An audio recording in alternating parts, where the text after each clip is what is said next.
Esiet sveicināti! Nedēļā starp Jāņiem un Pēteriem ēterā arī raidījums TV Mozaīka. Ja augstā laika, lietus un krusas dēļ neizdevās pilnībā izbaudīt līgonakts burvību, nebēdājiet. Vasara vēl noteikti būs, un atpūtas iespējas Latvijā netrūkst. Ar vislielāko sirsnību vienmēr tiksiet uzņemti Riebiņu novadā, atpūtas kompleksā Silmalas. Mēs atrodamies liela un skaista ezera krastā.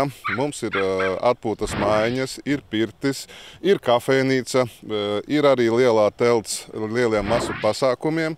Un piedāvājuma klāsts ir diezgan plašs. Sakarā to, ka mēs esam pie ezera, tas ir pirmkārt makšķerēšana.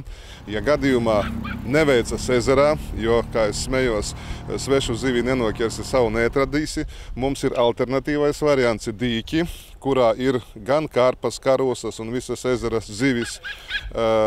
Nomājam laivas. Ir neliela kaķu trasīte, pa kuru var iziet pašiem un patrenēt savus bērnus. Tāpat tās varam sātīgi pabarot, izguldināt un uzņemt jūs, godājamie ciemiņi. Rušona ezers, skaistā daba un latgaliešu viesmīlība neatstāja vienaldzīgus, un ciemiņi ir gatavi šķērsot visu Latviju, lai atpūstos Silmalās. Bija dzirdēts par Latgales viesmīlību, plašumu, vērienu. Un liels prieks ir, kad beidzot varam līgot Latgalē. Pie Rušona ezera. Liepājā sasolīja mums lietu pa svētkiem. Bet, kā jūs redziet, šeit ir laiks savādāks. Un mēs te ļoti gan radoši, gan svinīgi pavadam laiku.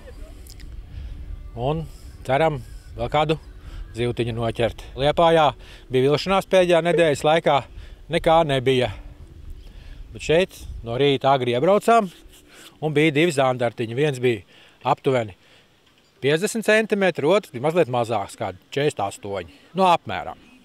Izdomājām Jāņus pasvinēt bišķīt savādāk, tādā riktīgā lauku stilā, atbraucām uz Silmalām, sagaidīja mūs vienkārši fantastiski. Arvīts ar Annu iesaku visiem braukt uz šeieni, jo te ir laiks pasakains, atmosfēra ideāla, tāda klusa paradīze zemes virsū. Pāris kilometru attālumā arī varat droši aizbraukt uz Aglonu, izbaudīt pilnīgi visus priekus, ko sniedz Latgale, un izbaudīt Latgales īpašo garšu. Skats uz ezeru vienkārši fantastisks. Laiks varētu būt mazliet labāks. Bet viss ir labi, ļoti tiešām. Noteikti tas ir jāredz. Latgale tas ir īpaša vieta Latvijā. Tas ir jāredz katram vismaz vienreiz dzīvē.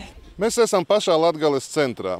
No mums visas lielākās Latgales pilsētas ir tā nosacīta 40 km attālumā - Rēzekne, Daugavpils, Krāslava, Preļļi. Atrodamies lielās šosejas Rēzekne, Daugavpils pašā malā, 900 metri no asfalta. Apmetoties pie mums, var droši apmeklēt visas apkārtējos apskates objektus, bet to ir daudz. Gan Aglonā ar savu baziliku, ar Maizes muzeju, Karaļa kalnu, gan Rēzekne un Daugavpils ar savām visām iespējām. Ja cilvēki ir vienkārši noguruši, tad vienkārši var pasēdēt ezera krastā un paklausīties klusumu un pabaudīt dabu ar tās ziediem, ar smaržām, ar labo laiku. Cerams, ka vasara tomēr būs laba, nevis tāda, kā viņa ir iesākusies tagad. Kur augtās ogas sarkanās un saldās, kur āleši smaržo piens un medus galdā, kad ābēs zari smagie pāri takai līkst. Vien Latgalē, ko audžu audzes saukt par mājām drīkst. Cienījamie gosti, bijusit gaidīti pie mums Silmalos. Apsūlam jūs izguļdēt, pabarot un pakavēt jums laiku. Braucit drošai!